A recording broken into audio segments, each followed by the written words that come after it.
Welcome to Epic Updates. Welcome back. It's your favorite two.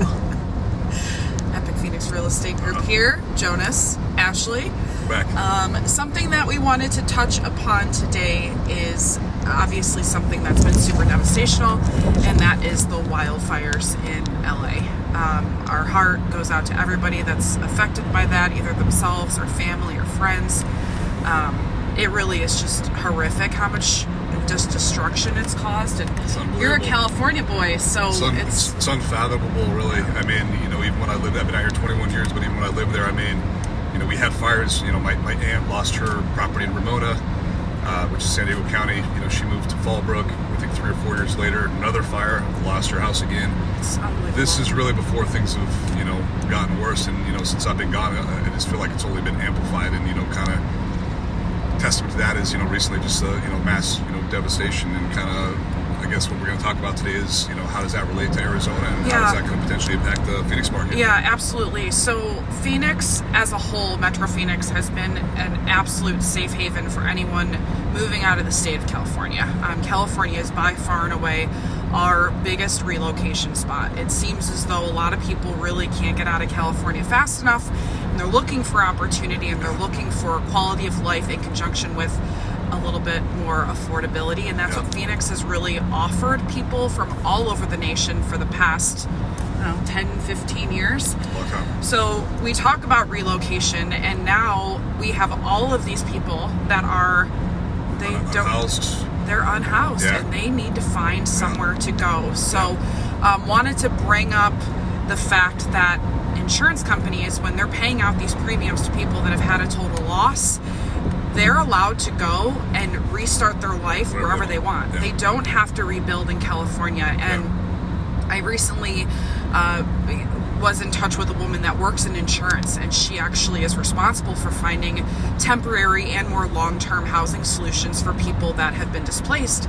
And a huge market for her recently has been LA, and it's been a real struggle for her to find short-term housing accommodations. So if you are someone that is looking for a long-term solution, something that's more affordable but still a really high quality of life, and you're considering Phoenix, we would love to be able to talk to you about what it would be like to live out here. Yeah, absolutely. And I think another part of that can pertain to the insurance is, I was reading a lot of these homes were underinsured, and in some cases vastly underinsured. Yeah. They didn't really. Sorry, excuse my finger. There you go. I had to adjust my hand. They didn't really, anticipate anything like this. So I mean, even if you're going to get paid out to your insurance company, you may not be in a position to build the home that you want, or same caliber. Or I mean, when you look in just total loss of a neighborhood or a city, I mean, a lot of people are going to be like, do I even want to rebuild here? You know what I mean? And how do you even know where to begin? If your whole neighborhood is gone, how do you even know?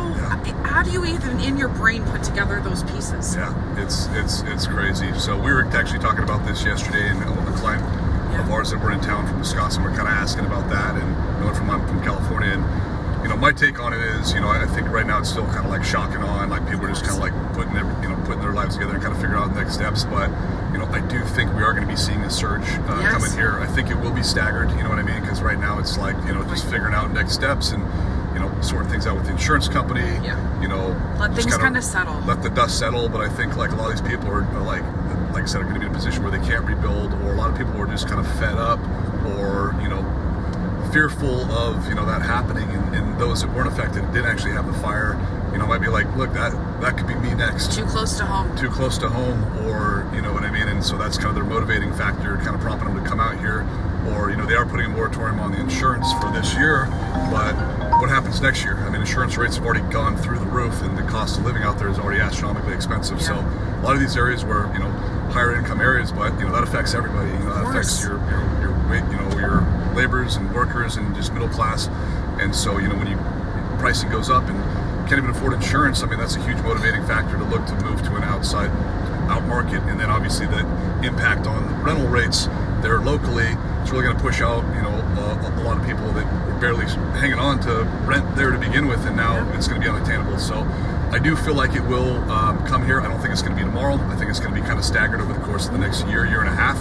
but be prepared to watch some pretty drastic, significant changes in movement and migration. Yeah, I agree. This is a part one.